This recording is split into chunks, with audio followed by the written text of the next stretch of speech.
It's ideological at its core, isn't it? Yeah. I mean, and that's the thing. I mean, and what it is, it's interesting. I think it seems to be some people, I don't know, this is my theory, 573-874-9390.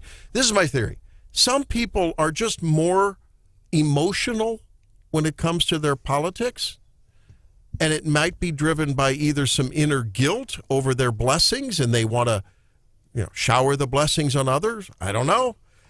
Others are just more analytical, right? And that's, I mean, I find myself in that camp. It's like, well, it seems like, I don't know, I've been in healthcare for 35 years, before that training, more, and it seems to me as my interactions with patients and patient experience has only deteriorated the more that people in places far removed from the exam room get into the exam room. That's just a general observation. It's generally true. Okay. The specter of managed care, right? That's right. And so that's why I just am going to vote for someone who's going to tend to stand down a little bit on the authority of their power. Maybe a little governance humility is what I'm looking for.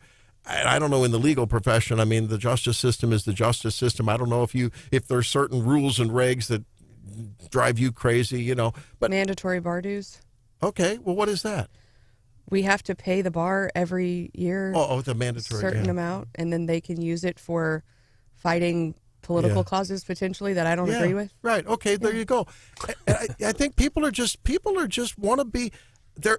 Look, this country was a fabric of a pastoral landscape of small communities and boroughs and small municipalities making decisions, living out their lives.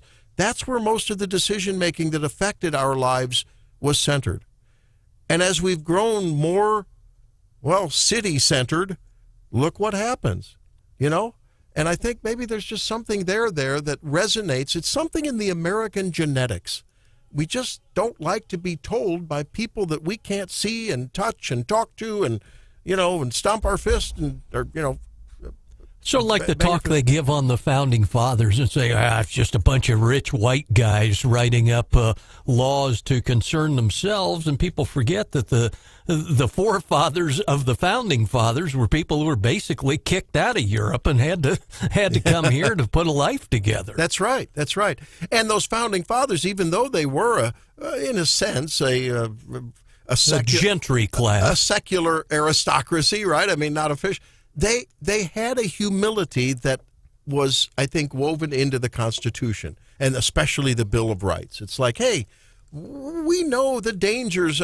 You're right, John. They were channeling and I guess reflecting back on in the mirror of, hey, we know what tyranny feels like. We know what it's like. A couple generations of the first colonists were under the thumb of the king. Yeah, and we don't want to be that way. And you talk to people that study the church and study, the whole evolution of the church. Part of what drove a lot of the revolutionary spirit was they didn't like to be told by a king how they were going to, in what church and in what manner they were going to worship. Some of them didn't like formal worshiping. They were deists, but not the other. They didn't like the taxes, that's for sure. Yeah, that's right. Well, they believed that a lot of those early founders were deists. They believed in deism, which basically means God is arbitrary. That's what it means. Yeah, but it still acknowledges a God. It does, right? And I think a lot of them, God is arbitrary is essentially their position. But you're correct. But currently, I think there are people that think that we are our God, and if you elect the right group of people, that the government can be your God. And I just this was just such a refreshing rebuke of you're small, you don't know what you're doing. We're going to tell you you're garbage. It was just a kickback to that kind of condescending arrogance coming from an elitocracy. And there's no better evidence than the fact that my wife, she didn't hear me say this on election night, but my wife, I came home yesterday and Helene said, do you know there were only several thousand votes cast for Republicans cast for Trump in the District of Columbia? It was like 90 some odd percent to single digit percent Republican, Trump versus You're talking about Washington, D.C., yes. Washington, D.C., Harris versus Trump. I said, honey. There's no Republicans in the inner city. But there. I said, hon, that tells you something. That's the mindset of these people. That the people that live in this central core, nuclear core of power, they think that that's the answer. More power in D.C. to tell everyone across the fruited plains and beyond how to live, what to do, how to celebrate, and what to celebrate. They have, I mean, they're just like any other blue city across America in that, well, I had a friend who ran as a Republican for local office, and, you know, tough. I mean, you know, didn't win, but ultimately it's the district. And I remember being at CPAC one year, maybe it was in 20, and, you know, you have to get so many signatures to get your candidate on the ballot, and they were actually there with the petition to put Donald Trump on the ballot, and we're looking for people, Republicans who lived in D.C. to sign it, because there just aren't that many of them. Very few. It is. And also some of the Democrats over the years have wanted to make D.C. a state so they get 2 votes, and that has been controversial over the years. I think one big takeaway that hasn't gotten nearly the attention it should, Stephanie knows this from her work, but, you know, I read an article last night. It was in a Texas newspaper, and it was about the Ted Cruz race in Texas. And it was also about Donald J. Trump. And the bottom line is Mr. Trump, President-elect Trump, carried, according to this reputable newspaper, 55% of the Hispanic vote in Texas. Wow. This is something conservatives need to be talking about more. And understand this. These are people that live on the border. He went half and half in a lot of these border counties, carried some of them. He also carried Starr County, Texas, a county that has not voted for a Republican in a presidential election since 1896. Holy cow. Heavily Hispanic. And for people who don't remember, Randy, we've talked about this. Hispanics believe in hard work. There are a lot. You go down to Montauk County in California, Missouri, they work their tails off. I mean, and a lot of them they have faith. Well, that's the other thing. They have faith. They have traditional values, and they work their tails off. So that, you know, the national media is acting totally surprised by this. Had they showed up at Donald Trump's rally in 2018, they would have seen a number of Hispanics there. They were there.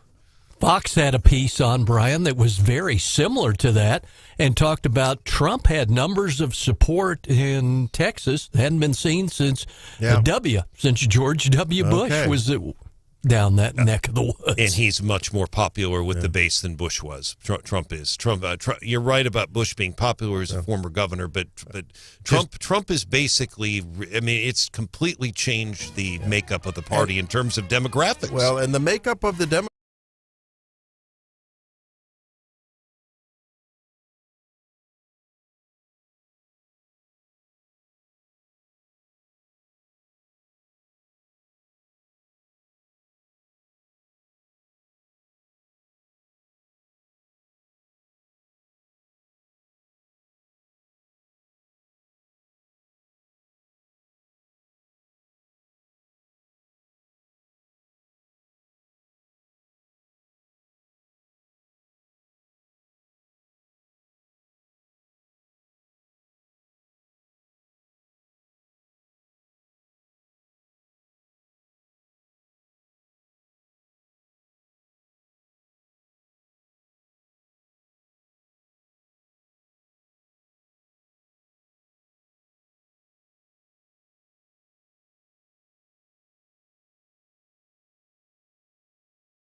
get the economy working again for regular working class Americans, fix immigration, try to get crime under control, try to reduce the chaos in the world.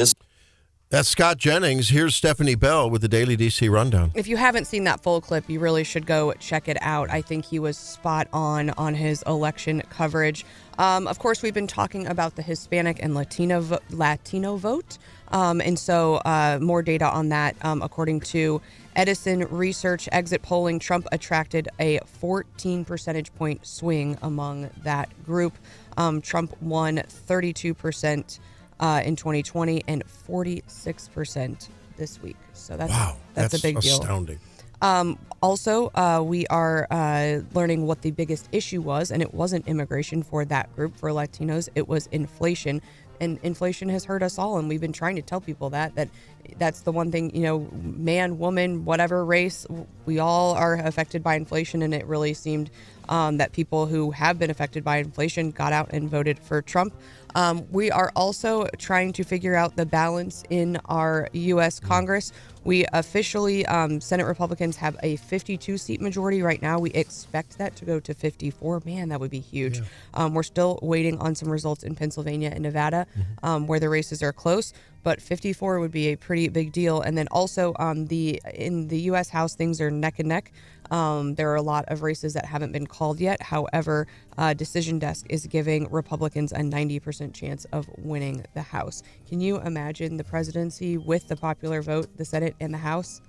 Now we actually have to get to work. Well, that's right. And he had that before. I don't think he knew as well how to manage it. Now he does. And I really look forward to that. I think it'll be great. CNN terms that Trump's filleting of the guardrails. Yeah, he took a bulldozer to the blue wall. Well, and apparently he's already been, started transition meetings yesterday, and that will begin in earnest here really shortly. Of course, we will be monitoring that as he starts to bring people on his team. We're also hearing more out of the Justice Department about the pending trials. Yeah. Of course, they have a longstanding policy with respect to criminal prosecutions that they won't prosecute a sitting president. So those are expected to go away, but still he has a lot of civil cases pending. So how those shake out, I think folks are still have their eye on that. And isn't it just in a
telescope on their election choices. So were the citizens of Missouri, with the exception of a couple ballot issues. And one of their choices was Lieutenant Governor-elect Dave Wasinger. He joins us now. How you doing, David? Hey, Randy, thank you for having me on. I'm doing great. We got a little bit of sleep last night and feel great this morning. I'm going to be heading over to Jeff City today, and we're going to start getting to work for the great people of the state of Missouri, so I'm looking forward to it. Yeah, we were going to mention that in that we had legislators back in town yesterday. I think the House elected their leadership, and the Senate, of course, is electing, having caucus today. There's a couple of hearings on the docket. What does your day look like today in Jefferson City? Well, they notified us yesterday, the Office of Administration, that they allow us to some transition office space and just a small transition budget. But so I'll be we'll have a meeting there. I'm going to have a longtime friend of mine be in that meeting, and then I'm going to meet with Governor-elect Kehoe and the other statewide officials at 10 o'clock this morning. So we'll start getting a game plan and trying to move this state forward and make Missouri great again. Well, you're slipping into a chair that's already warm by the governor-elect, Mike Kehoe. How is that interaction going to work out in terms of getting together, deciding in what direction Governor-elect Kehoe is going to take the state and how you will be alongside? And, of course, you'll have your own responsibilities, one of which, of course, is presiding over the Senate. So when does that interaction start developing?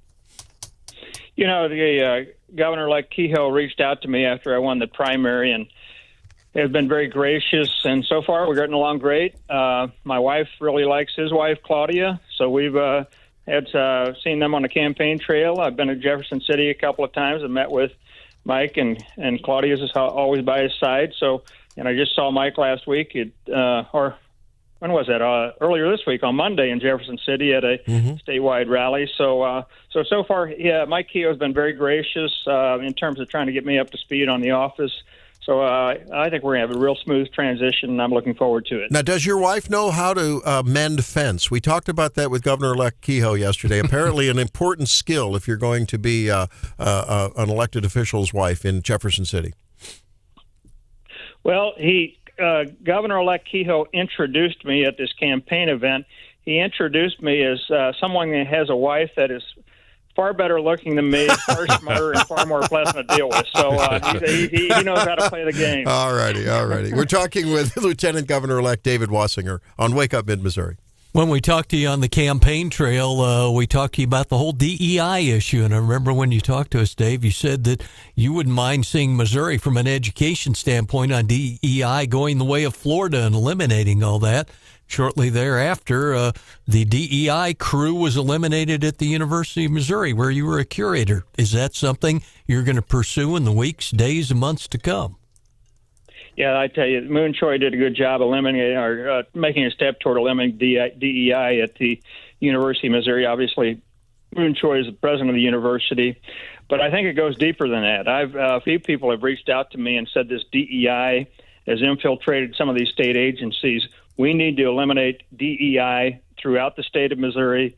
As our great treasurer, Vivek Malik, and others have put it, it stands for divisiveness, exclusion, and indoctrination. So we need to get rid of that in every state agency. So that is a hot button issue for me. So to the extent anyone comes in my office and tries to push DEI, I will call them out immediately and work my tail off to eliminate any DEI program in the state of Missouri.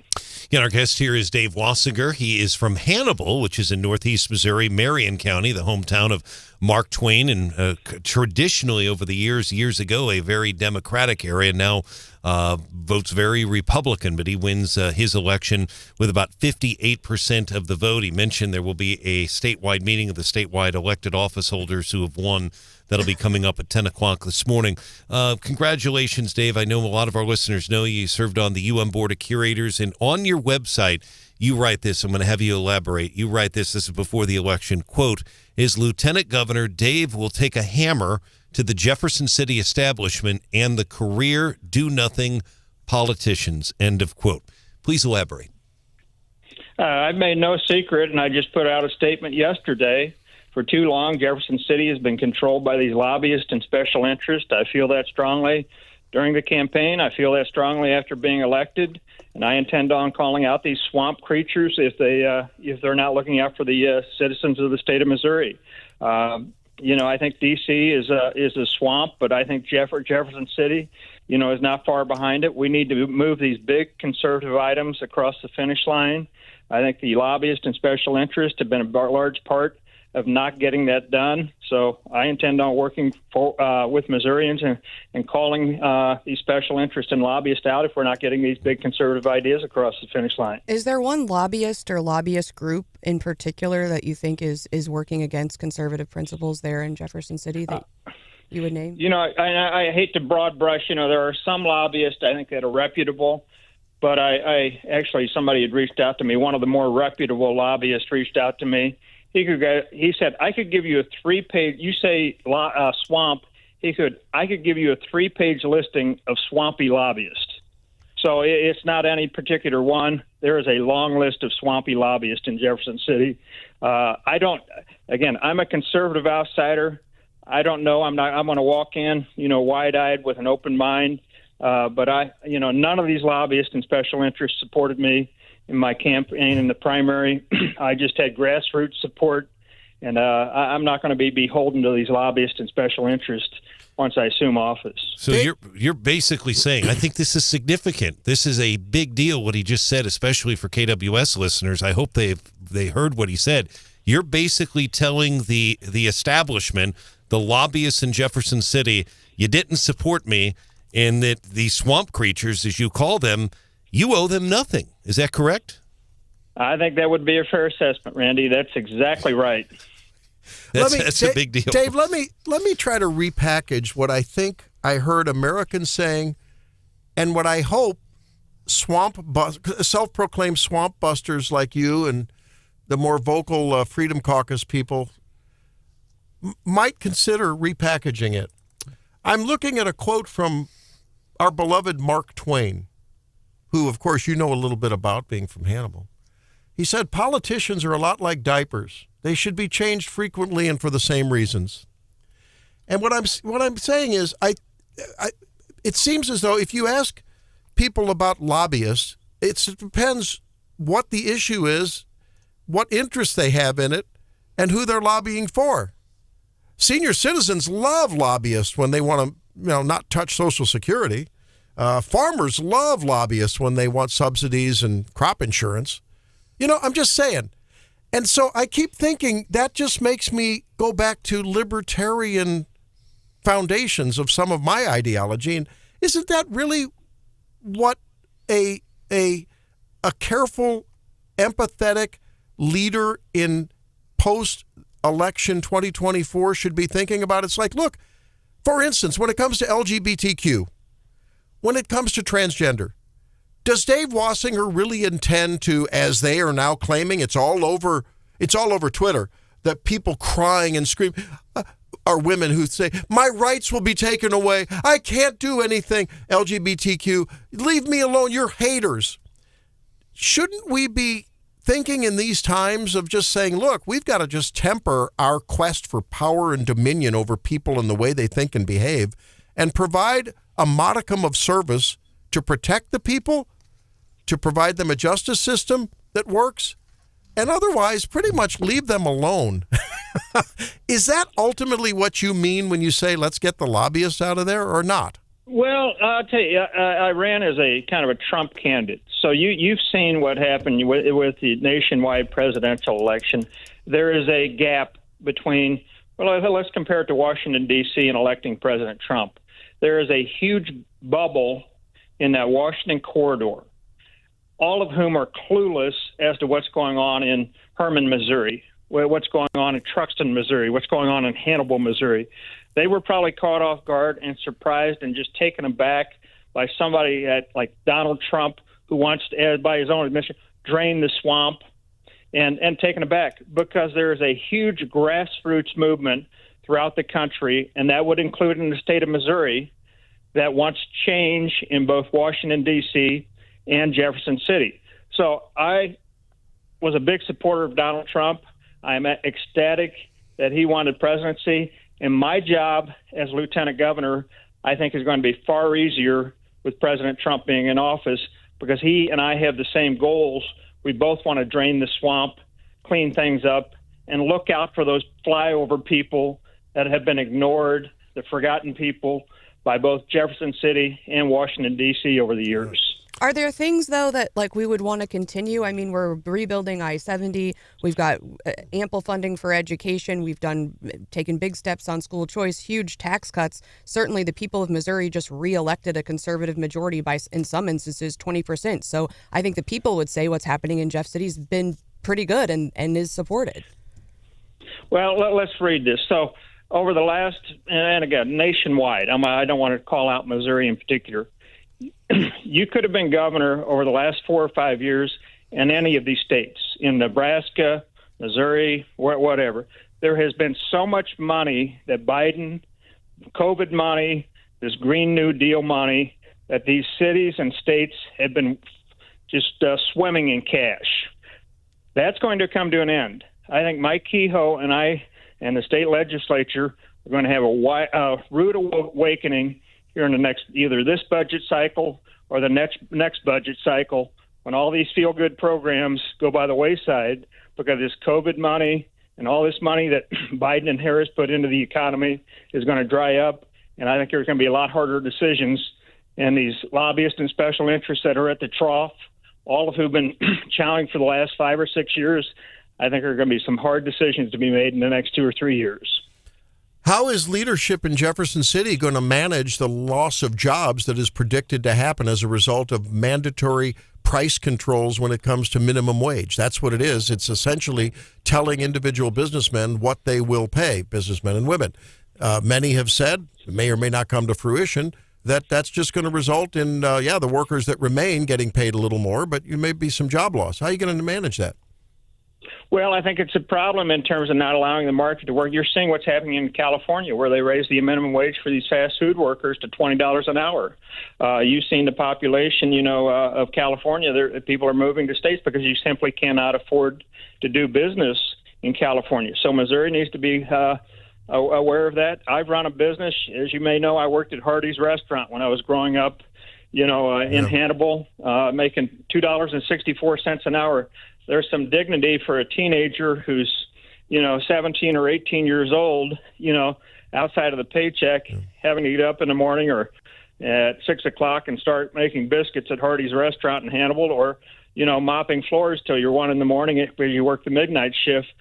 So there's a lot of dignity for, teenagers to go out and get jobs. And what we don't want to do is price. There's a good example of, pricing them out of the opportunity to build their work ethic and get things done and be great citizens for the state of Missouri. Sounds like you're channeling Kamala yesterday. The fight for our freedom will take hard work. But like I always say, we like hard work. There you go. I think I feel a unity consensus there, David. All right. Hey, so David Wasinger just tells us he knows how to make biscuits. I don't know if you know how to work the fry machine, but I'm sure if you don't, you'll be learning. Dave Wasinger, thank you. I know it all. Thanks, all man. right. Thanks for being with us. Thank Look you for forward having us on. All right, take care. All right, you too. Take care. Bye-bye. There he is, Dave Wasinger. He should have been online with Donald Trump when he was working at Mickey D's. There you go. When we come back, we'll be talking with Matt Nichols. Did you get a sense of what the election, both nationally and especially locally and statewide, may mean for law enforcement, for public safety? Hopefully, it is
a lot of issues that I think affect us daily. We wonder, how does the election process locally, statewide, and of course nationally affect one of those, which is of course public safety. Do you want to be downtown looking over your shoulder every time that you're out there recreating with your family and friends, or do you want to feel as though it's the Columbia that, according to those who have lived longer than me, would say it's not the same Columbia I know, but we'd sure like to see that old Columbia? Well, Matt Nichols from the CPOA joins us right now. Matt, what is your overall, just bird's eye view of what this election process means in terms of your ability, along with your colleagues, to keep us safe? Yeah. Good morning, and thanks for having me. And I can tell you, I'm going to speak out of both sides of my mouth, both as personally as a citizen and as the president of the CPOA. I believe that we are excited about the direction of the state of Missouri, and even nationally, for a lot of respects, moving back towards a pro-public safety, pro-community safety leadership, again, at a state and at a national level. I think overall, Tuesday was a good day for us. I have some concerns locally, but as far as Governor-elect Kehoe and Governor or Lieutenant Governor-elect Wasinger, I think we're going to be in great hands, and I'm excited to see what the next 4 years looks like. So what about locally? It seems like, with the exception of John Martin, who will join us at 7 o'clock, a little after 7,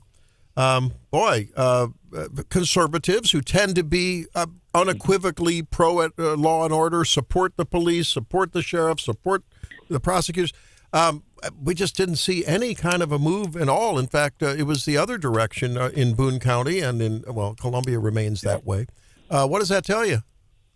Yeah, I think the biggest disappointment is the 67% voter turnout.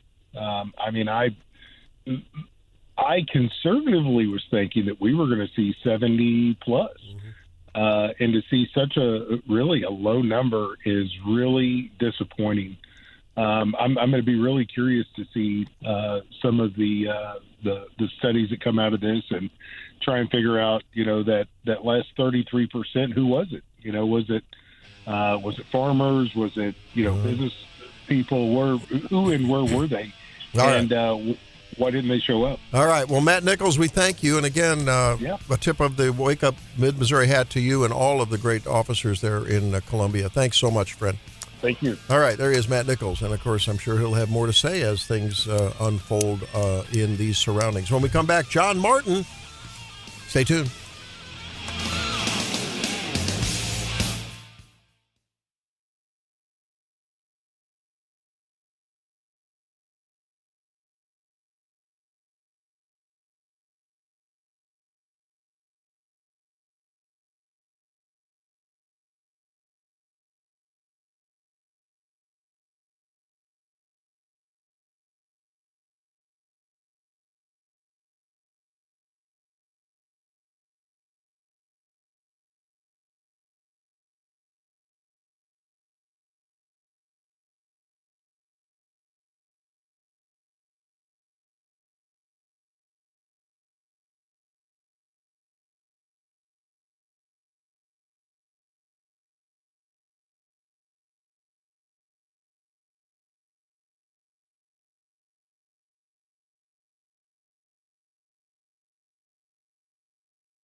Broadcasting live from the Zimmer Communications World Headquarters. This is Wake Up Mid-Missouri. Get ready, pal. Here's your host, Randy Tobler.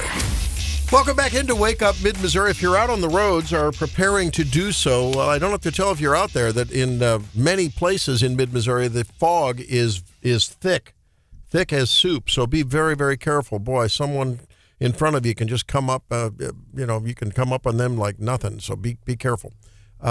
And give us any reports of what you're seeing out there at 573-874-9390 if it's something our listeners should know.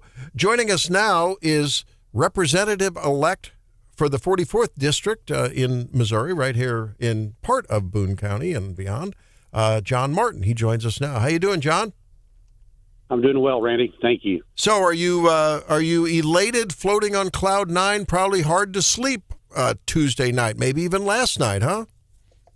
Yes, yeah, very excited about the win, and thankful. I spent the day yesterday in Jeff City, already some orientation type activities, so hitting the ground running, and happy for the win. Yeah. Let's talk about that. There was you caucused, and wasn't there a leadership election yesterday? Yes, yeah, there were. The Speaker of the House was already.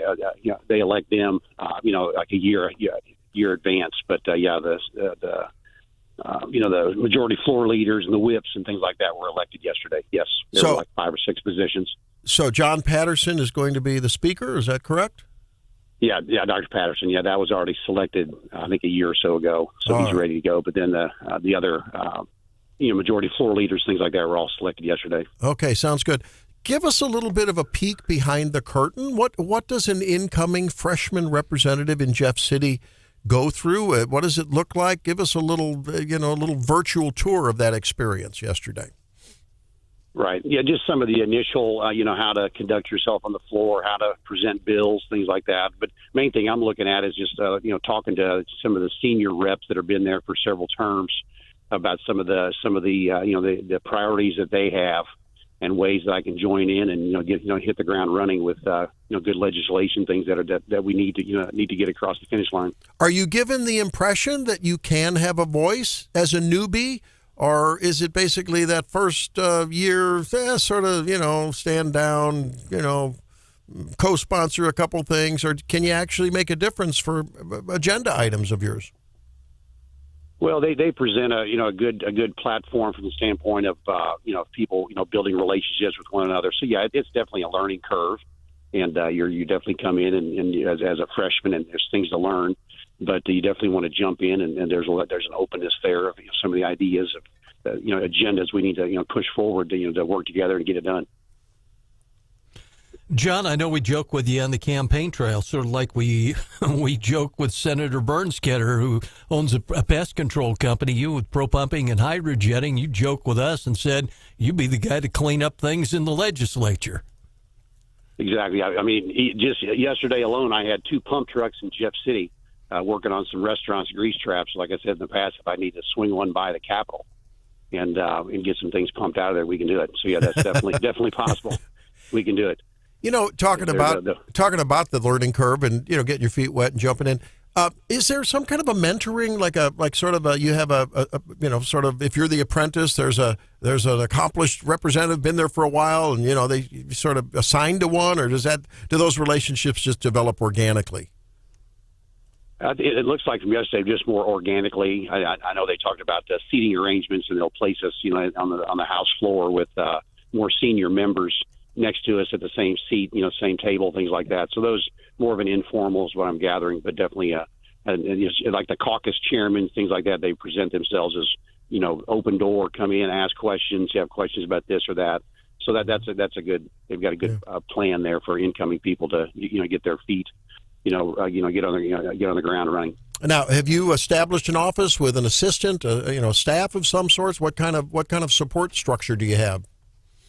No, that'll all happen next week. We have additional 3 days next week where they select offices and work on your legislative assistants and things like that. Well, that's all happening right now. Well, now that the minimum wage has gone up, Hauswirth's volunteering if you'd like to have someone really accomplished on your staff. If you need a comms director, I'm thinking, Yes. Or maybe Marsh. Maybe Marsh. I think he's already maybe tossed his hat in on the Senate side. I'm not sure. I don't know.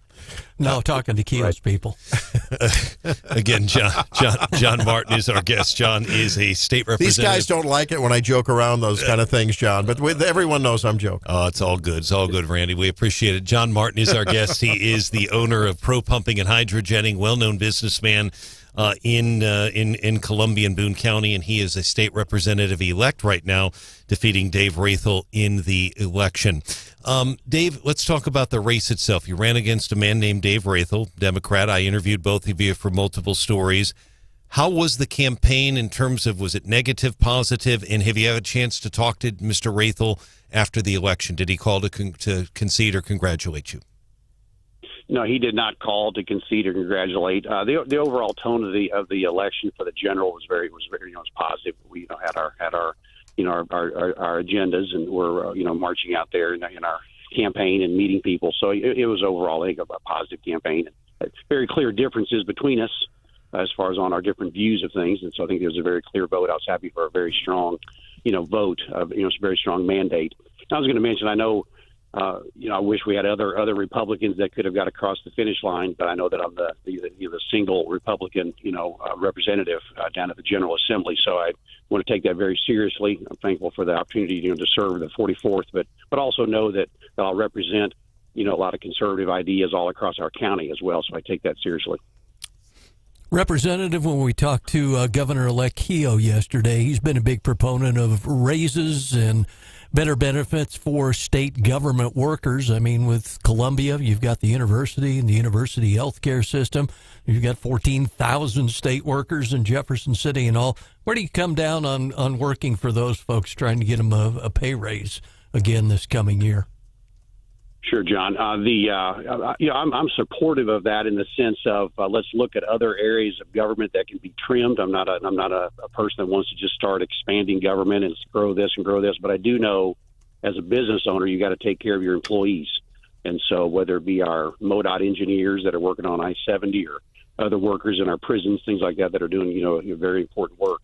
So, I'm very open to that, but just have to see kind of where the budget, if we need to, other areas that need to be trimmed to be able to make that happen because I'm not someone that wants to start raising taxes and, this, and this. I think we need to look at what we've got currently and maybe, rearrange some funds or cut some areas to make that happen.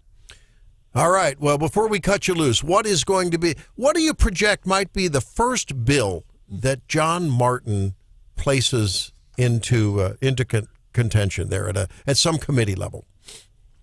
Sure.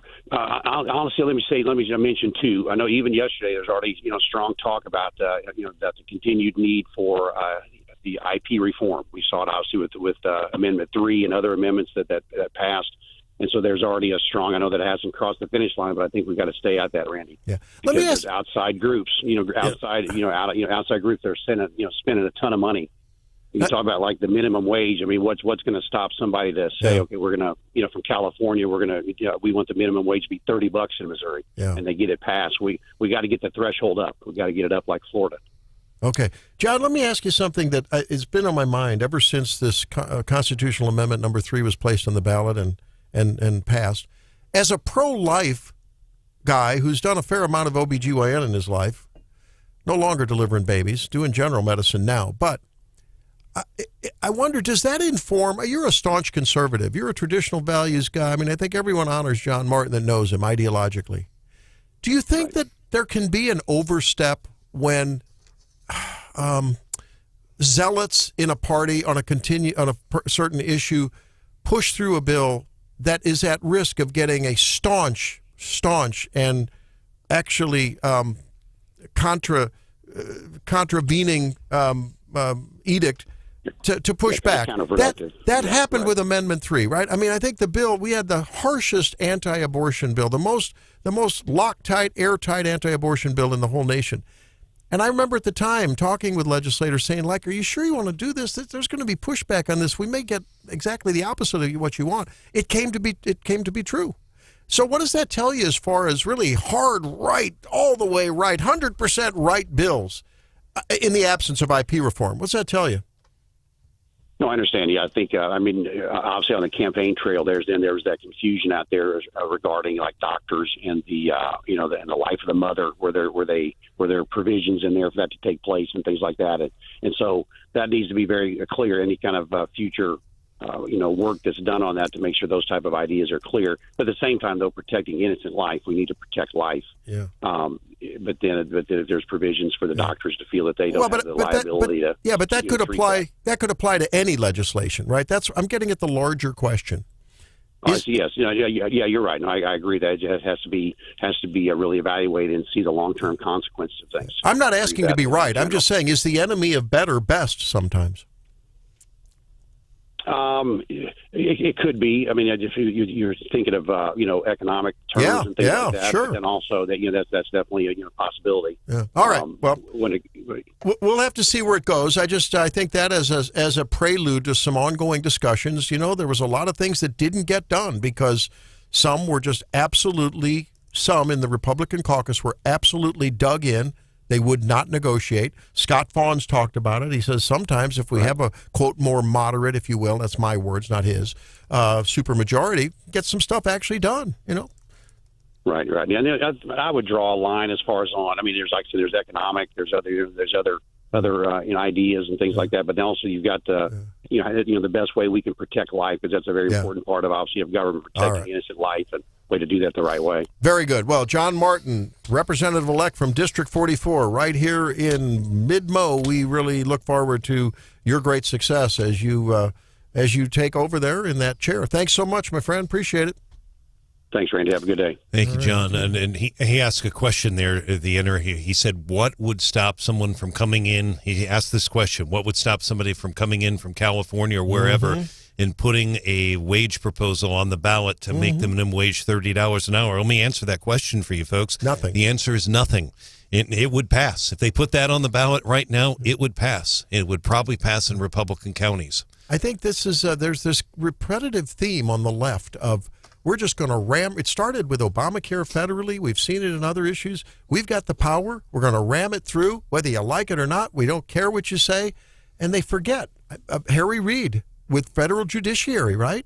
Remember when he did the nuclear option? Suddenly it became 50+1. I do. And it came back to boomerang on him. So they got to think the long game. And so do Republicans. But we have to be fair. I mean, if you're going to point out, and he's correct that these these proposals are pushed by out-of-state out-of-state groups, and they were. Yeah. The bottom line is the minimum wage was backed overwhelmingly by the deepest red counties in the state. That's a fact. That to me is very interesting. All right. Well, we look forward to John being the lone standing conservative in this area, making his voice, and those of us who are of that leaning heard in Jefferson City. Hey, let's step aside and see what's hot with Hannah when we come back in a few. Later on in the 8 o'clock hour, what does the election of Donald Trump and his income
work on it. Proud of you. Sometimes successfully. I knew you would be excited about today's What's Hot with Hannah because it involves food. It involves food that you probably don't like to tell the missus about when you eat. Turn off the radio, missus, if you're listening. McDonald's is launching another new product. They've been making headlines recently because of their chicken Big Mac. Yep. Which I've tried, and it's pretty good. If you like Big Mac sauce, I think you'll like just about anything that's covered in Big Mac sauce. All right. But now they are revamping their once popular spicy chicken McNuggets.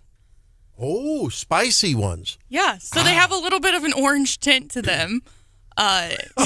In honor of the president-elect. Oh, there you go. Orange Nuggets good. Yeah, so spicy chicken McNuggets. You can be looking for those anytime at our local McDonald's restaurants. Those I might try. Yeah. Yeah. Now, would those be? Don't you get on the $5 meal deal? Don't you get 4 McNuggets? How many times have you been going to McDonald's, Randy? Oh gosh, I just outed myself. If I order McNuggets, I'm not getting 4 of them. Well, no, that you get a little sandwich and 4 McNuggets and fries and a small drink for like $5. Pretty good deal. I know my husband is a fan of the spicy McChickens that they have sometimes. Yeah. And I mean the chicken nugget is a little bit different. They use a different breading, but I don't know. I think I would also try these. They don't seem that far out there. I just chicken doesn't excite me, and you'll never see me at a restaurant order chicken. It just feels very much like blah.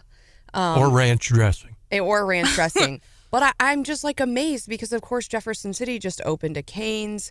There's Slim Chickens. There's, when I think about spicy chicken sandwiches, I think about Chick-fil-A. Of course, they've got. There was the big battle that Wendy's kind of tried to start with other fast food chains over their chicken sandwiches. Are there really that many people out there eating chicken sandwiches? Oh, yeah. Apparently so. Apparently, and I'm confused. Well, it's been a couple months now, but we visited an article that was talking about beef prices. Mm-hmm. And tell me about it. Sorry, I knew that was going to strike a nerve. You really hit a nerve there. You struck a big nerve there. But basically, this article a couple months ago was predicting that a lot more fast food restaurants were going to be rolling out chicken products because the price of beef has been going up, which is good if you're a cattle farmer, I guess. But yeah, no, look, I'm glad about the cattle farmers.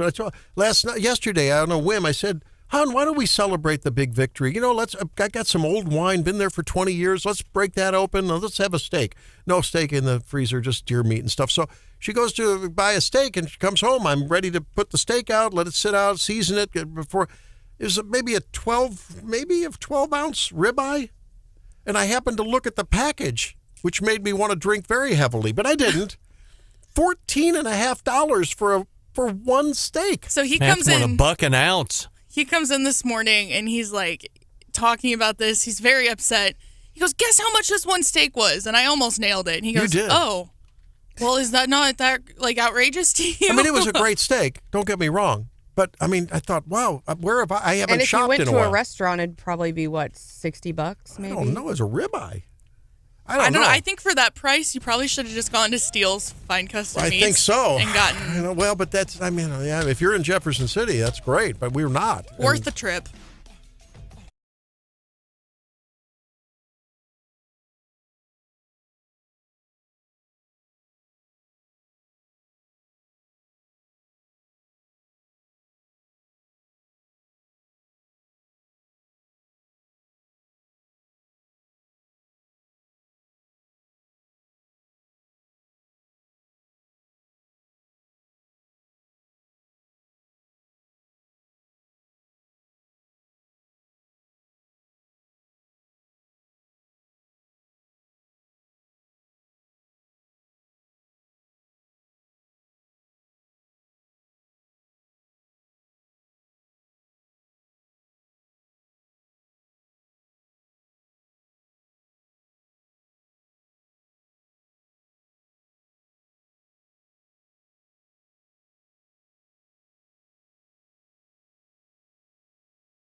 So be careful if you're out there. Number's 573-874-9390. If you're trying to navigate in this, things, creep up on you very close. Or you creep up on, I guess, objects in front of you very, very closely. So be careful. Never know when there'll be a squirrel in the road. Did you see that where a squirrel ran right before Kamala Harris was going to come out and make her concession speech? Apparently a squirrel ran across the stage. Yeah, folks were saying it was Peanut the squirrel that we covered yesterday. I know. There's just been a whole thing of it. What's his name? Peanut the squirrel. Yep. And wasn't he his owner? What happened? A squirrel scratched someone? He was famous on Instagram. I know, but what happened? He was scratched put someone. down. Yeah, What they put him happened to down. him? Yeah. Because did he bite someone or something? I scratched No, he someone? ran against Donald Trump. Yeah, okay. Hey, John, you've been reporting on Planned Parenthood filing a lawsuit in the wake of Amendment 3 passing to take advantage of that right away. I guess not a big surprise, but tell us more about it.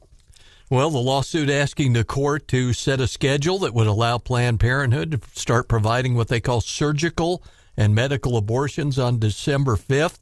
And that would include restoring abortion services to Planned Parenthood operations all over, including Missouri, and I guess presumably Columbia as well. And they filed the lawsuit on Wednesday to put it back on the books and not only reopen the doors, but open the clinic side as well. Now, John, I don't remember if it ever became. I remember a lot of controversy about the whole issue of a doctor who's doing abortion needs to have privileges at a hospital so that they can take care of any, That was the flip when that effectively closed down abortion practices because the university, I think it was, the doctor or the physician at the Planned Parenthood clinic in Columbia lost that credentialing. Right. So, Stephanie, that's the law, right? So if they reinstitute abortions, people will have to have staff privileges, right? So what the lawsuit has done, and it's kind of, we said this was what was going to happen, is that not only is the lawsuit trying to knock out just the general abortion ban, but also a number of other laws. Those would include the mandate that clinics be located within 30 miles of a hospital where they have admitting privileges. It would include requirements that the clinics be licensed as ambulatory surgery centers. It would include eliminating that 72-hour waiting period. It would include requirements that a physician perform these procedures. So they're challenging a whole, and what many of these, I think, serve to protect women's health, physical health and mental health as they consider some pretty significant choices here, and they are seeking to completely repeal all of these laws. I didn't see in the bullet points, at least on the story I looked at, about anything about parental consent. Or don't we have parental consent laws here? Did I miss it? Or? We do. It doesn't appear as though they're... I will tell you right now, I have not read the entire lawsuit. But I mean, that would probably be, if not now, at some point, another attack point, wouldn't it? Yeah, what we've seen is they like to get, in the other states, I think they like to get a big win right away. And they've had some success with these, especially surrounding like some of these physician privileges and the waiting period in other states already. And so just because this is, their first phase of challenges doesn't mean that they won't be back later or another. What we've also seen is, maybe, what was this, Planned Parenthood? So, these folks come in with one lawsuit, another more extreme group comes in with another lawsuit trying to knock out additional laws. So if they can, knock out a win initially, then I wouldn't be surprised if they came back and tried to even repeal more. And the president of Planned Parenthood, CEO and president of Planned Parenthood Great Plains, Richard Muniz, said that, just as you predicted, to be clear, this is only the first step in realizing Amendment 3 and fully implementing the protections of Amendment 3, certainly not the last step. So parents, apparently they're going to protect, in their words, your kids, but you've lost your protections if they have their way, being parent and knowing and I'm trying to help support and maybe encourage your child to have, if that's what you'd like, if you're 14, 15, 16-year-old, have a discussion. We talked with Cass Bowen Anderson's mom, and we played that interview when she chose at age 13 to have Cass, who now is with Vitae, was very active in the anti-Amendment 3 move for this election cycle. So this is very interesting. I mean, you said it, Stephanie, it was going to happen, and boy, oh boy, just a day after the election, they filed the suit. So they want to start this on December 5th. Merry Christmas to all of the little would-be girls that will be terminated as a result of this. Wow, Merry Christmas. Just saying. Interesting. You know, I do want to say that about the pro-life movement, since I wasn't here the day after. I mean, you know, certainly a year ago it was polling really high, and that vote was really, really close due to a lot of work from folks right here in mid-Missouri, a lot of folks from around the state, and I think it really brought a lot of the folks in the pro-life community and other groups together. I think we had a broad coalition. I think we needed probably a little bit more money and maybe a little bit more time. But certainly there are going to be a lot of people out there, I think, the legislature included, as this thing moves forward on how do we continue to protect the health of women and continue to protect life. You've talked a lot about the influence of money in campaigns and how that is, you know, one of the major factors in predicting who might win or lose or what issue might win or lose. Doesn't the vast gap in funding for the Harris campaign versus the Trump campaign, in spite of that, notwithstanding that vast gap, an advantage for Harris, the outstanding win for Trump, doesn't that even magnify the depth of that victory as much? I think it does. Yeah. And certainly there's some weird information out of the Harris campaign this morning just about how much, I think they have a ton of debt and how much money they actually blew through. And I think there were some people calling for like an audit of the campaigns because they, you know, and I think there was some consternation with them spending too much money around celebrities and other things. So I think people are going to continue to look at that. But certainly there have been close calls with people that were vastly outspent. You know, I'm thinking like Sandra McDowell almost won in whatever year that was, and she had no money. So it does happen. But typically, you know, here Trump was outspent by quite a lot and still had that groundswell. Now he has other things going for him. The fact that he was, you know, has all that everyone knows who he is. He's basically an incumbent and, you know, all that. So I just think it's interesting because, I mean, while money is certainly, if you were to, you know, correlate money with who wins, I'll bet it probably is a pretty good correlation coefficient there, right?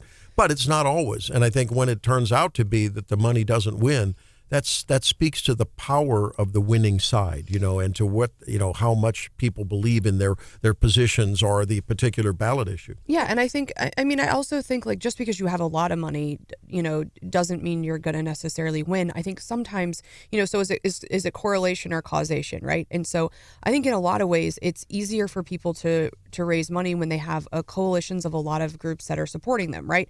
So if you're thinking about someone, you know, like in our state who has the backing of the ag community and the law enforcement community and the business community and all that, it's easy for them to raise money because they've already been, you know, working on those priorities and those kinds of things. I think, you know, so you might have a lot of money because you have a lot of support from local, hardworking Missourians. There's been other races in Missouri where you've got out-of-state D.C. money or like one particular person trying to just buy a race. You know, we have people who've lent, and I mean, I think the freakiest thing is when people use their own personal wealth to like try to buy themselves a political seat. I think that's really bizarre. And so, you know, so for me, when I'm looking at it, it's not just about like, oh my gosh, this person has a lot of money, something bad's happening here. It's really about, you know, looking at where that money is the funding coming from and who it's coming from. And I think that's for me, when I'm voting, that's an important factor. I think for a lot of people out there, Steph, you know, you hear that, and a lot of the voters out there see this overwhelming or hear an overwhelming crush of spots from one side or the other, and they immediately say, George Soros or Rex Sinkfield.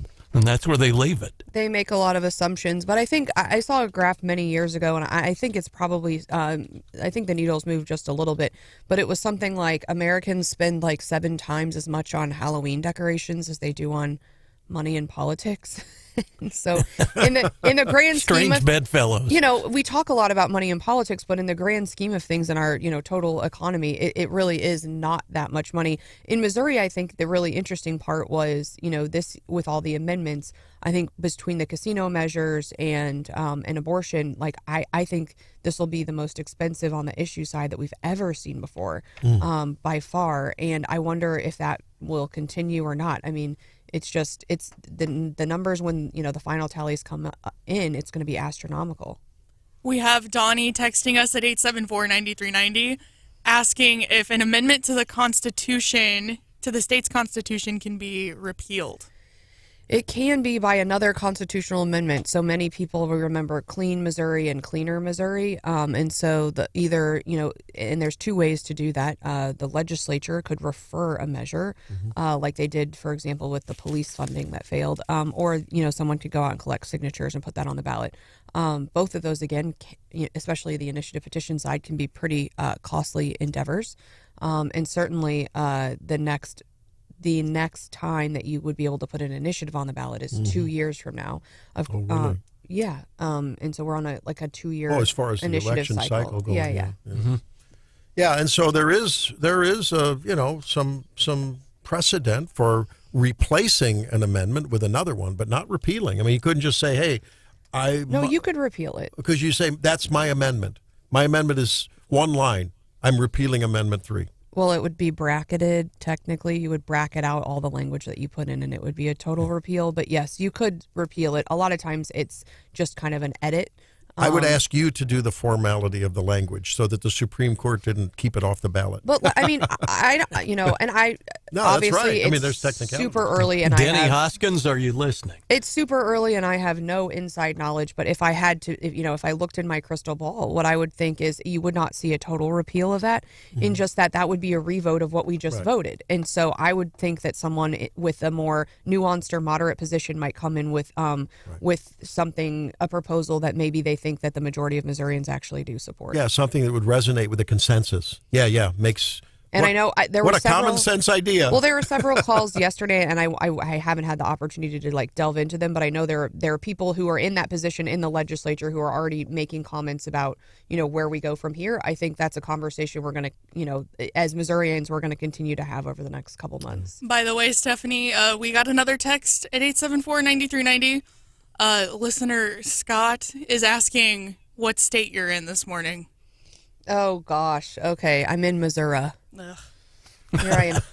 We had of confusion. We had a lot of fun with our friends out in Arizona because they were asking us. They're like, "Is it Missouri or Missouri?" And I was like, "Well, until a couple weeks ago, for me, it was Missouri, and now I'm saying no, Missouri." it's still Missouri. Depends who you ask, right? But we had a good time explaining the differences to them. Hey, we're gonna have to rip the Band-Aid off of a really contentious subject that has, in my own life, and I think in many of your lives, a text from a listener says this too, and we'll do this at 8:35. Mark your calendars for that. No. 8:35. It's not any of the texts I got yesterday, is it? No. This is about friendships lost. Oh. Family relationships broken as a result of this election.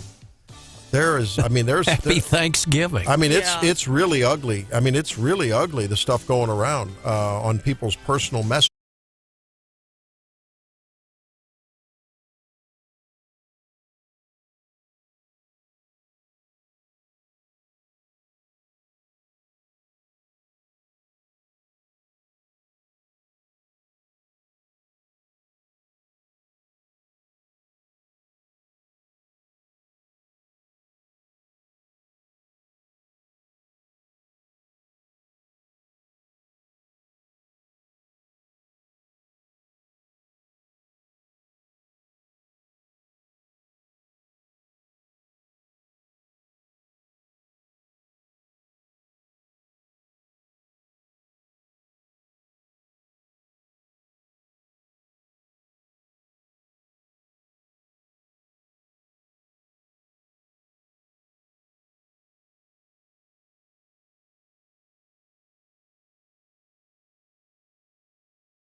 A spokesman for the Omaha Police Department said the semi overturned on eastbound busy I-80. They put up a photo showing the area littered with hundreds of cases of C4 energy drinks.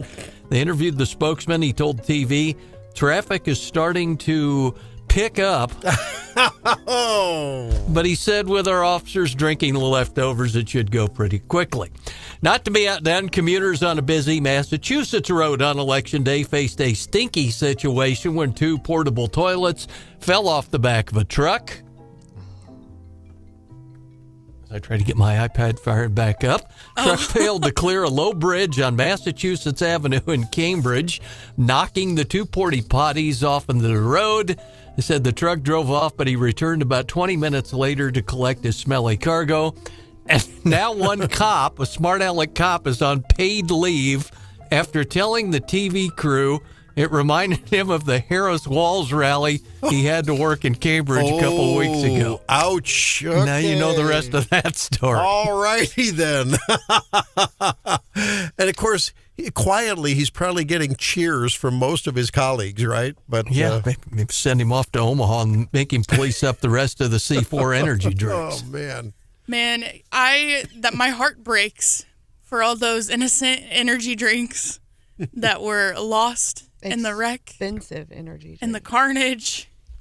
What'd you say, C4? C4. What is C4? Is that a popular energy drink? Oh, boy, that's a real popular one. It's like a brand. Yep. Okay, all right. I've never had them, but my heart still hurts. Now, it's like the stories where the beer truck gets crashed into. Oh, yeah. It's like, oh, what a loss. So Hannah, we've been following the saga of you. You had a period of abstinence from your energy drinks. Then I did a 30-day challenge that I successfully completed. Then you indulged the other day through the whole election night and yesterday. Medicinally. So, you're right. So now, what is your plan going forward? Are you going to go back on the wagon or what? I mean, I'm kind of at the point where if I want one, I might have one. Selective. But, yeah. She's moving to Omaha. Yeah. I might try to keep it to just a couple a week or maybe just one a week even. But I don't know. I'm just trying to not be reliant on them every single day. That's the goal. Not engaging in energy drink abstinence. Yeah. Just moderation. So energy drinks aren't constantly in the conversation in your mind anymore, right? Right. Because that was what the 30 days of abstinence was. Thank you very much. To break it. All right. So abstinence training for Hannah. All right, and there you go. Again, not to be like overly dramatic about it, it was one of the hardest things I think I've ever done. I'm serious. Caffeine addiction is a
namely Donald Trump, and he will bring in a new bunch of deputies when it comes to both domestic and foreign policy security matters. Every couple of weeks, we talk to Steve Bucci, at S. Bucci, visiting fellow for Special Ops and Disaster Management at Heritage. And I follow Steve, and it's a great thread that you are active there, Steve. I appreciate that.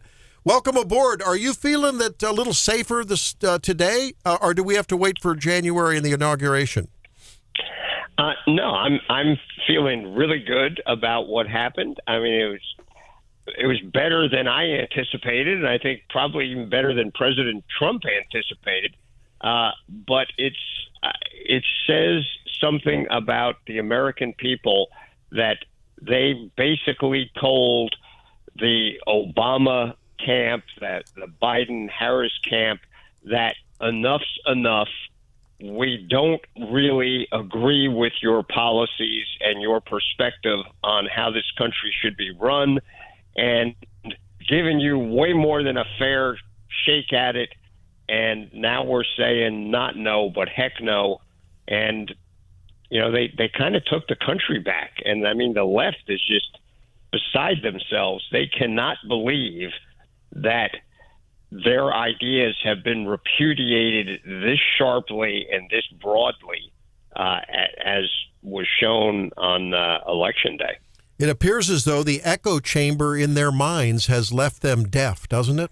And to that, it really does. For a while, Steve, we heard during the first Trump administration, and it continued to resonate after, from the fake news media, the legacy media, and, of course, the Democratic establishment, that the world hated Donald Trump. They disrespected him. World leaders were scratching their heads. What the heck? Well, but maybe was it that they didn't like him, but they respected him? And is that what we can expect again? I believe it is.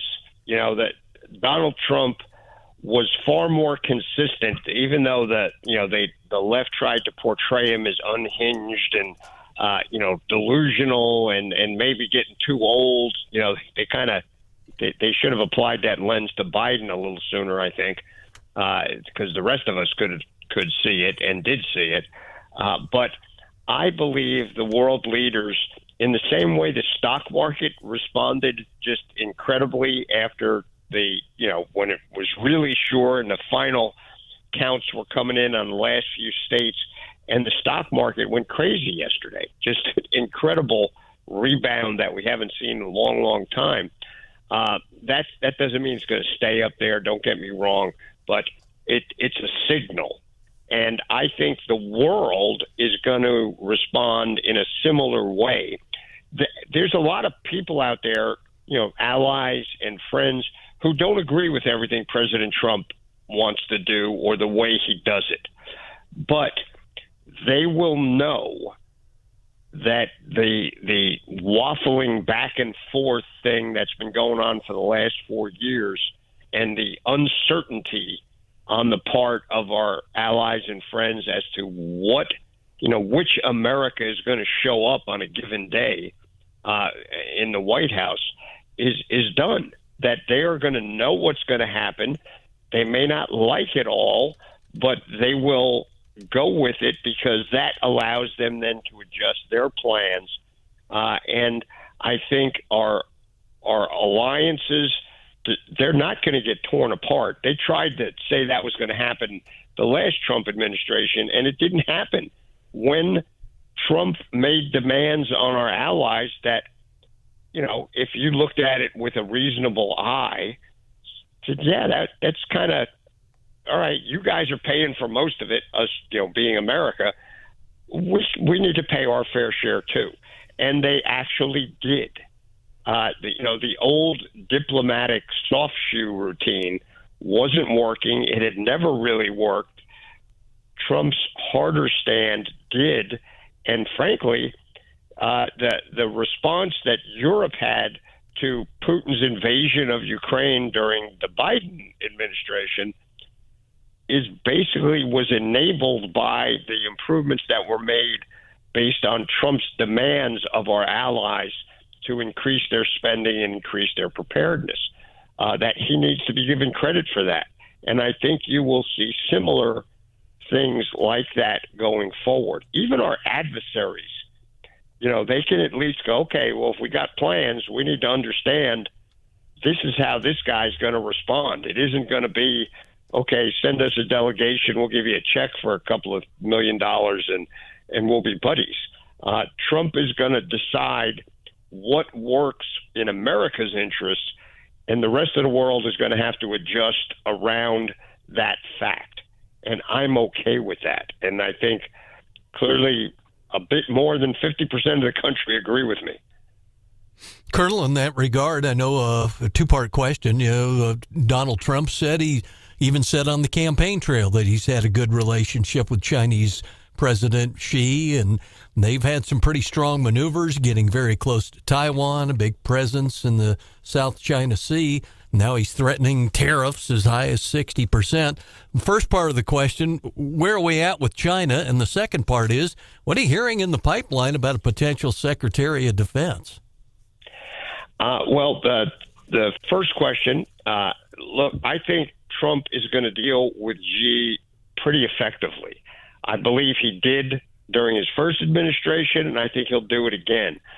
Xi knows he is not a traditional politician.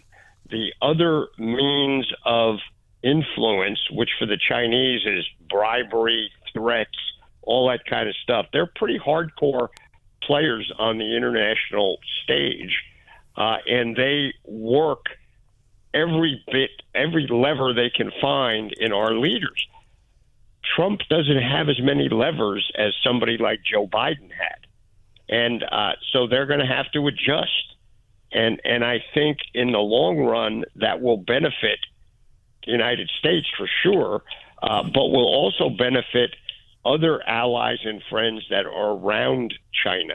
So the Taiwanese, the Filipinos, all those countries that are basically aligned with us in general will be safer. Now, with regard to political appointments in general, I don't have any real insider knowledge, so I hope nobody perceives that.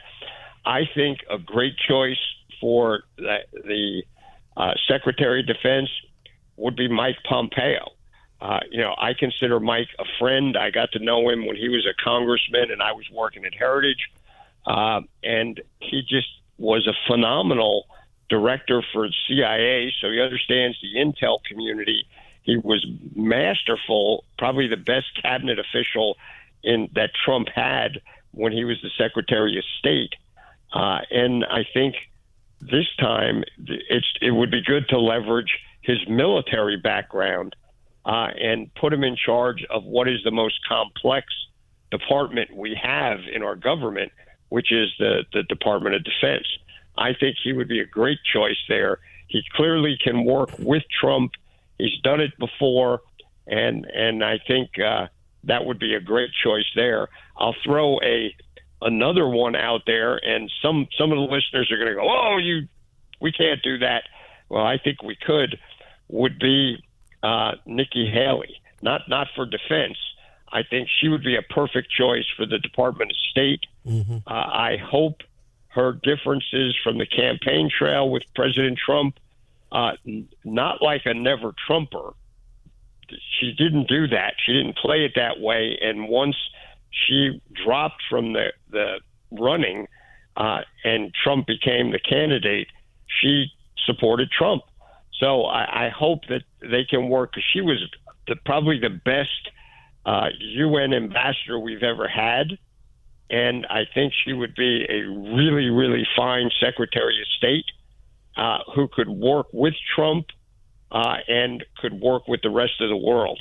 She is not a traditional diplomat. She's better than that. And I think that would be a great choice there as well. So I'm hearing a great 1-2 team there, reintroducing the precedent proven method of defense, which is an unbelievably, you don't even want to think about messing with us strength, and leveraging that to use diplomacy to maintain peace, right? I mean, isn't that sort of the 1-2 formula? It is. It's worked for years when you have a really strong person in the White House it works as well as you can in the world. There's always, there's the Kim Jong-uns of the world who don't play by anybody's rules. Fortunately, he's more like a petulant child with missiles. And we gotta work with him. You gotta stay up to speed on what he's doing. You have to realize, a lot of people have asked me, well, he's sending troops to help the Russians. Okay, look at this. This, one, it's because Russia's running out of people, and two, because he's not getting any attention. He's not getting any love on the world stage. So he's dreamed up a new trick, not just shooting missiles out into the ocean, but this idea of putting his own people at risk to get back on the world's stage. But you don't know what people like him are going to do, so you have to be prepared. But he's not the gigantic threat that, say, China could be. But the Chinese are also businessmen, despite being communists. It's a very strange hybrid there. But I think Trump, because of his strength, because of his business focus, he's not going to make China our friend. But we've got to get them to play fair on the world stage and to play within the bounds of the normal international interactions. And I think Trump's probably the right guy to do that if he has the right team and, strong defense, strong diplomacy, and really strong intelligence capabilities. I don't know who he's going to put in charge of the intelligence community, but it needs to be somebody good and positive who is going to go in there and remove the partisan politics that have come into that community at the leadership level. That needs to be ended, and needs to be ended soon.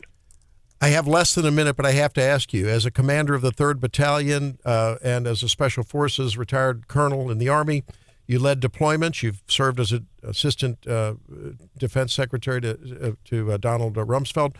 I saw a little video on Twitter that showed when Trump was announced as the winner, the barracks at Virginia Military Institute erupted in cheers. Is this change in leadership going to be a shot in the arm for everyday soldiers in training and on the ground? I think it will be, because the kind of people that enlist in our military through any of the means, whether they come as privates or go to one of the other commissioning sources, are generally very conservative, very traditional in their viewpoints. Not 100%. There's liberals that come into the military too. But there has been a large injection of wokeness at the top levels of our military that needs to be fixed. Yeah. We need to go back to doing what is the meat and potatoes of our military, which is readiness, training, preparing to defend the interests of this country and its people. That's going to be a tougher lift, but we're going to have to select some generals and admirals that will do that, and those that don't want to work that way need to be removed. All right. So that'll take a little longer. Stephen Bucci, we value your insight, we honor your service, and we're really thankful you're a friend of Wake Up Mid-Missouri. Thanks for being with us. Look forward to the next conversation. It's always my pleasure. Thank you for having me. All right, there he is. Take care. When we come back, we'll see what the markets are doing with Stephanie Bell. Stay tuned. This is Wake Up Mid-Missouri. What if you could have all the money you want? What would you do with that money? Have you ever heard this saying? A penny saved is a penny earned. What does that even mean? And who still uses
It was a huge day yesterday on the markets.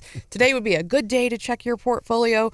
We've got NASDAQ's almost up 3% at 2.95, S&P up 2.53, Dow up 3.57. So a huge day when we're looking at those gainers. Financials were up huge, 6.16. Industrials also up. Consumer discretionary, energy, technology, it was all up. So markets responding pretty well to the president-elect. We've also this morning, even with all of those gains, all of the futures are in the green. Usually when we see those huge gains, Randy, we see a little correction Some in the profit morning. taking, yep. Not this morning. So it's going to be a good week, it looks like. I got some audio on Twitter. I've seen a bunch of like clips from college campuses, and this one was one that was posted on TikTok.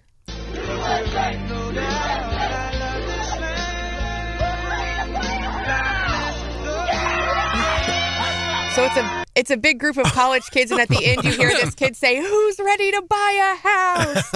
And everyone's like, "Yeah." And so I felt that for Hannah, because I know she has been looking, and the financial situation just hasn't been great. But now Fox Business has an article about how Trump's win could impact the housing market, not only from the perspective of bringing inflation down, perhaps getting some better mortgage rates, but also they said, housing prices are often, driven by supply chain, international conflict issues, but then also the labor market and government regulation. And so, Trump's commitment to try to deregulate and provide a business-friendly environment might be able to help drive those housing prices down.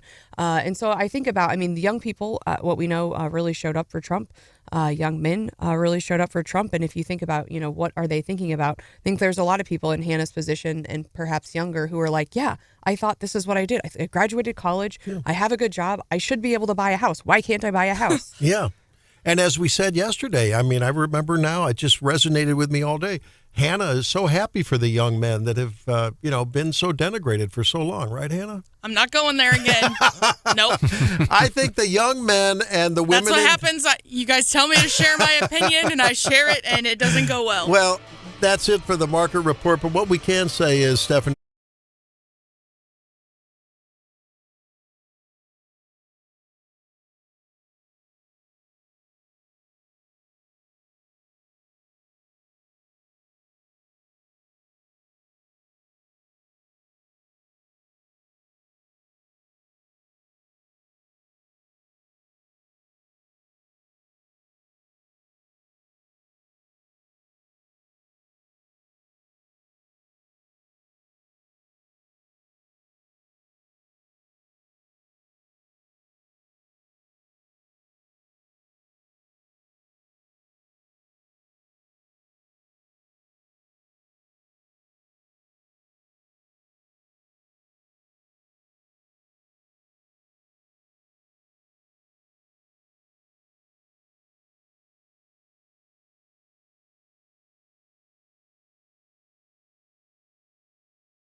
So I'm just very proud of her. Howard, There's Claire McCaskill sobbing after a long soliloquy about, and she earlier said in this clip on MSNBC that Kamala had to have remarkable political skill. And I mean, I feel sorry. I really do that these people are so butthurt over this. I mean, it's just unbelievable. It's unbelievable. So there's sadness. There's this from Jimmy Kimmel in his first monologue. It was a terrible night for women, for children, for the hundreds of thousands of hardworking immigrants who make this country go, for healthcare, for our climate, for our allies in Ukraine, for NATO, for the truth. Oh, the lips quivering like my little 8-year-old grandson. Lips quivering. Why don't you stand up there and tell some jokes and leave the politics to the politicians? You have an 8-year-old grandson? Did I say 8-year-old? 8-week-old, sorry. 8-week-old. Definitely like all day on election day when like they were just like boasting and saying all sorts of hateful stuff, even people like in mid-mo. I was screenshotting all of it. I'm like, you're going to delete this tomorrow when we kick your bleep. And I was like, but Things that didn't age well for 500, please. Yeah, but I am going to have a whole folder of this stuff screenshotted that I will keep and look at and smile about. Well, since 2:30 on roughly 2 o'clock-ish, 2:30 on Wednesday morning, yesterday morning early, late Tuesday night, I had love and unity and lollipops and rainbows feelings toward those who obviously are disappointed, obviously are angry, maybe even just downright mad at the outcome. I get that. I was that way in 2008 when Obama was elected. I knew what was coming with health care. It may have helped some people, but Obamacare for the vast majority of people has been nothing but decreasing the quality of the patient experience. There's no doubt about that. It's unequivocal. Ask anyone. But I didn't cry. I didn't rage. But the question on the table is, what has this done already to your relationships? Personally, at work? We had a text earlier from a listener that said, I've lost a friendship of 25 years. A 25-year friendship is gone because of this election. I will just say I have not a blood family member, but a family member, several,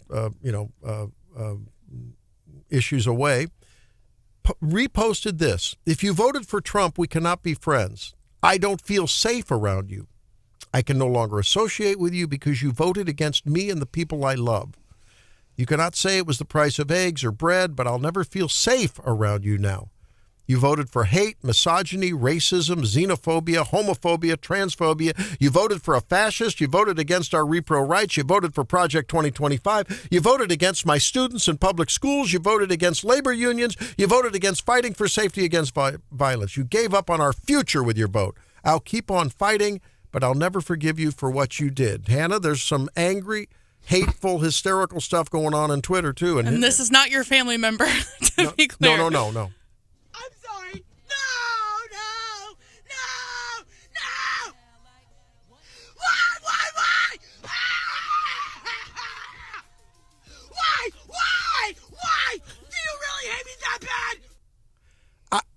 That was the other part of the Claire McCaskill interview.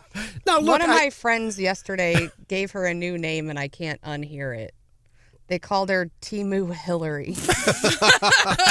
Now, look, and here's the thing. I was not going to do this segment. I was not going to laugh. And in fact, I was going to try to call in people that were making fun of people that were crying and sobbing. But when I get accused of hate because I don't want a woman in my future, my little granddaughter's locker room, I don't want a trans woman, a guy, in my granddaughter's locker room, bathroom, someday on her playing field. When I don't want supposed to be a celebratory for honor students in Columbia Public Schools. When I don't want, drag queens there. I'm not hating. It's just a preference. Well, and I'm not hating. Yeah, and I mean, I don't think it's going to ruin any long-term relationships for me. I've got friends from across the aisle, and I had conversations with some of them yesterday, and one of them, I think politely said, I think the post on your socials isn't helping the situation, is more divisive than I'd like to see from you. And I responded back, and I said, they called us garbage. I said, we get to celebrate for one day. Yeah. And I said, it will calm down, but for now, I'm going to celebrate, and I'm going victory lap. Yeah, and it's not that I hate anybody or, anything else, and I'm not trying to stir additional division, but it's been so divided. And, do you think that they would be spouting kumbaya if they would have won? They would have been like, finally, Hitler, the devil's gone. I mean, they would have been losing their minds. So for my good friends, I think we could have, and we did have a civil conversation about what that post meant and how, and how I felt and how she felt. And I think we both walked away, and we are still going to be, close friends. However, I will say I've gotten lots of messages from other random people that aren't my friends and don't deserve my attention that have told me that they, I can't believe you support, whatever. And I'm like, kind of hateful. Well, and what possesses you to DM someone over you're my friend. It's not a secret who I supported, but now you feel compelled to take time to tell me I'm a bad person. I do this little radio show called Wake Up Mid-Missouri. I just think if it was the other way around and Kamala won, I'm not going through my Facebook friends and messaging everyone who supported Kamala to be like, you're a bad person.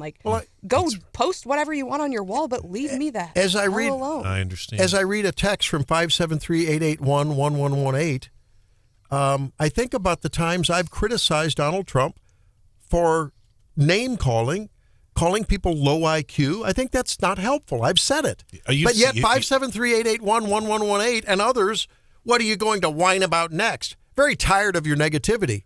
I just said, 573-881-1118, that I had pledged to myself not to be that way, not to rub salt, not to spike the ball. I just truly, ask my wife, I truly didn't want to do that. Well, I'm not there yet, so. You're not there. Okay, so it's a different approach. But you did say, hey, we have a right to celebrate because you called us garbage. That's absolutely defensible. I chose not to do that, but by golly, when you come out with knives and I'm throwing out an olive branch, I'm going to defend myself. And I will make fun of your whining and your hatred and your vitriol because I didn't start this fight. Well, and here's the interesting thing about that. If they listen closely to the show, they would know that you have criticized Mr. Trump's rhetoric over the and taken and heat. When I did my afternoon show, I've taken a ton of heat from it. But here's the interesting thing about the election. Obviously, for statewide, Missouri Republicans dominated. I mean, dominated. 57 to 59% of the vote. Donald Trump, obviously, very popular. He won, 19-point victory. And the statewide office is huge. I mean, the Democrats really, at this point, they haven't won a statewide race in the state since 2018. It doesn't look any better. But for the local Republicans in Boone County, it has to be a disappointment. 13 county office holders, and they all remain Democratic. So the Republicans, they ran good races. The Democrats are very strong in Columbia and Boone County. But I think the biggest takeaway for me is looking at the Texas numbers, looking at the Florida numbers, looking at Pennsylvania. Donald Trump's the increases he made with the Hispanic vote. It was huge, and I repeated in the 6 o'clock hour. I read a newspaper in Texas last night. It was about the Ted Cruz race, and there was a county. It's called Starr County, Texas. Hadn't voted for a Republican presidential race since 1896. Heavily Hispanic. It went for Trump, and he did very well on the border. But you won't hear that on The View. They're not going to talk about that. Nope. Whoopi Goldberg actually on television yesterday said, I will never say that president. She didn't call him the president. I will never say his name. She was wound up. The reality is there were Muslim leaders and imams in Michigan that endorsed Donald Trump. They did. And I forget who said it yesterday, but I don't know that it was on The View. It was on another lefty show. And they basically were accusing the Trump win on misogyny by Latinos. They basically said, well, Latinos are notoriously misogynistic, so of course they wouldn't vote for her. And these are the people that are calling us racist? Excuse me? And the reality is, if anybody, and your very good point on that, In Miami, Stephanie knows this. Miami, you go down there for years. Those anti-Castro Cubans, they have voted Republican, and they've ousted any Democrats in there. I mean, Miami has even gone more red. So the anti-Castro Cuban Americans in Florida have, but we're talking about Hispanics in areas that have not voted Republican over the years that came out, and obviously it resonated. But if you and Randy, we've talked to the Hispanic. There's a growing Hispanic population right here in mid-Missouri. They go to work. Their work ethic. They work on roofs. I mean, they do very hard work. And the other thing about the Hispanic community is they are religious. They go to church, and they really believe in hard work. I mean, you go to California, Missouri, and go to Annunciation Church over there. They care about strong family values, and they care about their daughters in locker rooms. They do, and that comment about they were what did they say about? They said they were misogynistic, that they're a machismo, and that they were, and they said of course they wouldn't vote for her because Latinos are notoriously anti-women, basically, and that was by a Democrat. They were basically pointing the finger. So we have, Trump, horrible. The virus that causes Trump derangement syndrome must preferentially affect the prefrontal cortex, which is the judgment center in our brain. And Sonny Hostin is tremendously affected. I wish there was an antiviral. Having witnessed the most inclusively supportive electoral victory in ages, in decades, how can the left be saying that we're non-inclusive? Listen. I'm surprised at the result, but I'm not surprised. As a woman of color, I was so hopeful that a mixed race woman married to a Jewish guy could be elected president of this country. And I think that it had nothing to do with policy. I think this was a referendum of cultural resentment. They can't. Look, Sonny, listen to us. We're telling you we're over it. We don't see your color. We're colorblind. We're gender blind. For the very most part, this is a meritocratic country. And the left just can't. Their lock, stock, and political trade has been in divisiveness and identity politics. They can't understand that Americans are over it, and they're saying enough. That is an incredible quote, and I'd point out to her that in this, I don't think was reported enough. In Michigan has a large Arab American population. The mayors of two big communities up there, I believe it was Dearborn, I can't remember the other town, but they were Muslim Americans. Muslims and imams, they endorsed Donald Trump for president and said he met with him. And the reason they did, if you read the articles, and it did get covered in Detroit, obviously not on that show. She apparently doesn't know about it. They said that they've supported him because he's going to bring peace to the Middle East. Now, there are other Muslims that did not support him in Michigan, but that was significant. He got those endorsements. Yeah. Well, the best line I heard from one of the conservative comedians who we have on a regular basis, he says he got up yesterday morning, turned on The View, and he said it was so bad, Whoopi Goldberg was threatening to move to Canada and grow her eyebrows back in. Wow. Bye. Bye-bye. She did, and she actually did say, I did hear her say, because we keep it on because I have to have breaking news in case Channel 17 breaks in, so I do have it on in the newsroom. But she said, I will not say his name. She said that. It's amazing. Well, I know that there are good people on both sides.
our veterans. Yeah, our buddy Chris Sharbo in with us from Operation Bugle Boy. And Chris, maybe in the few minutes we've got you in this morning, maybe give us the thumbnail sketch what Operation Bugle Boy itself is all about. Operation Bugle Boy we've been around since the fall of 2001. The attacks of September 11th gave birth to our organization, and our mission is to involve as many students as possible in organizing events that honor and respect, appreciate the men and women that put their lives on the line for us. Well, talk to us about the event tonight. Tickets all booked up, like it goes pretty quickly, but it's a dinner to honor the veterans, and you've got some neat speakers involved. Tonight is our Veterans Appreciation Night. It's become a kind of an iconic event in Jefferson City. We've been doing this about 20 years, and it will. Yes, the tickets are all gone usually in about 2 or 3 days after they become available. So we're not concerned about having a capacity crowd. And the highlight to me of the event, other than the veterans that are there, are the 100 high school students that volunteer to serve the veterans that will be at our Veterans Appreciation Night. Tell us who the speaker is. It sounds kind of interesting. Well, our theme this year is honoring those that served during the Cold War, in that time period between World War II and actually it's still going on now, but technically it ended in 1991, right, John? Okay. And but that's a very unappreciated time of service, and there's a lot of heroes that a lot of us don't know very much about that served during the Cold War and kept the world together. And one nuclear missile that got fired would have been the end of mankind. Yeah. But our guest speaker tonight, flying in from Washington, D.C., he's the son of Francis Gary Powers. Oh, wow. The gentleman that flew the U-2 spy plane that got shot down over Russia in May of 1960. Tell them before we let you get out of here, Chris, about a very special event that everybody can take part in. That's Wave 'em if you got 'em. Right. This is how John got me in here this morning. Mike Flanagan heads up Wave 'em if you have 'em. It's a way for anyone in Jefferson City that loves our veterans and wants to show them respect can do that. And we're going to have a procession from the Candlewood Suites Hotel to the St. Martin's Knights of Columbus Hall, where folks can bring flags, banners, signs, and stand along the route. The route begins at the Candlewood Suites Hotel along Amazonas Drive to Truman Boulevard. Then they there'll be a motorcade escorted by the Highway Patrol, the police department, the sheriff department. What time does that occur, Chris? There'll be a trolley loaded with special veterans. Okay. That'll be leaving the hotel at 10 minutes after 4. Okay, that's